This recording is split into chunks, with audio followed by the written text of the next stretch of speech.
I'm Dawn Bates, as you know, and I'm about to turn the tables on Kate Usher.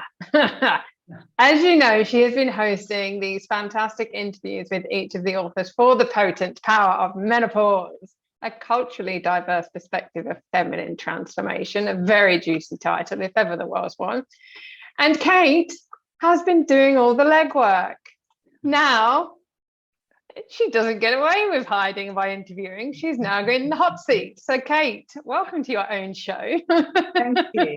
You're very welcome. I would love to dive straight into what actually, have you always been an activist? Because, you know, you're shaking things up in the corporate world when it comes to menopause, and that is a form of activism. So have you always been an activist? I've always had a very strong mind. I come all from a family of men, and I was told at a very young age, girls don't do that.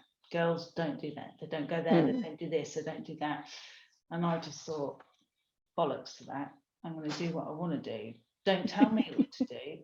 So so it comes from that kind of base. But the older I get, most definitely the more of an activist I become, the more driven I am by my passions, and the more determined I am to make a change, really. So yeah, I mean, it's only going to get worse, really. Get better.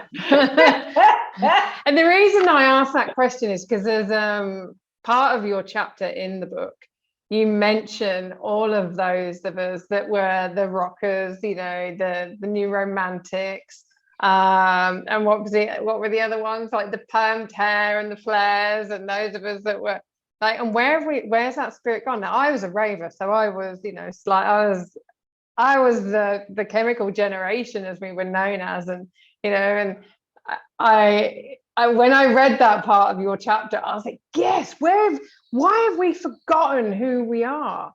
These women that have lost their power, and they're in the corporate world or they're in the working world, and we've become complacent or we've become worn down. And so your activism within the corporate world for menopause, like, just tell us a bit more about that.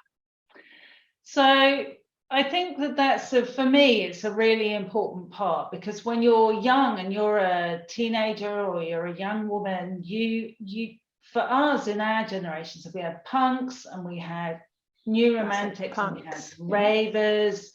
So goths. Absolutely. Those three groups, and then moving into goths, were all about, I'm not going to do what's expected of me. I'm going to change the way that youth is perceived. And then suddenly this generation, the punks, were the first generation that I saw who just basically stuck two fingers up at it and said, no way, you're not going to do that to us.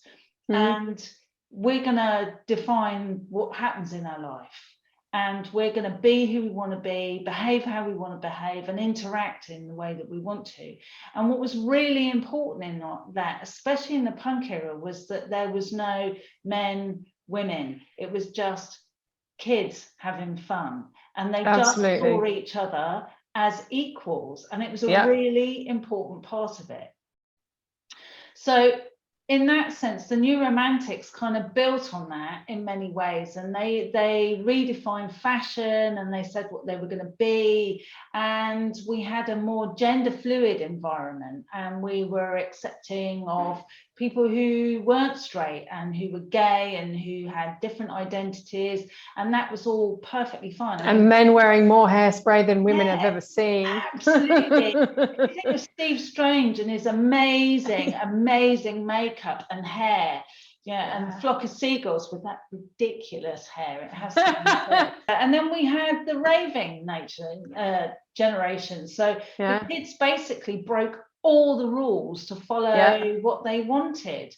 Now, within all of that, women were coming through saying, fuck it, I'm just going to do what I want to do. And I felt that. And equally, when I went into the corporate world, I felt it smoothed off my edges.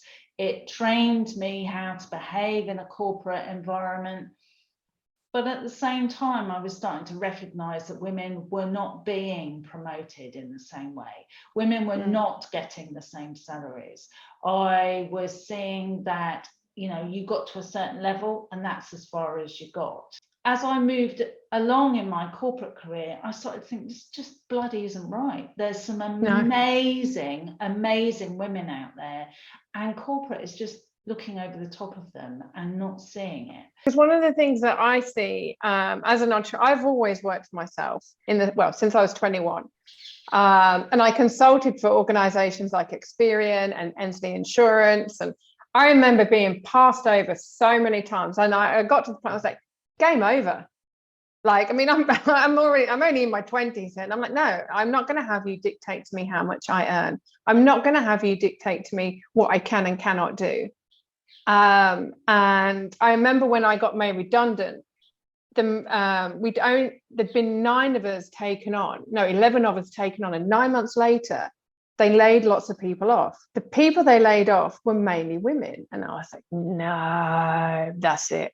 It's time now for me to run my own house, run my own queendom, and that's it. But by all means, go back and see all the other episodes in this series. They are all amazing. Every single person is different, and you will learn something amazing from every single one, I promise you. Please subscribe, and I will see you soon.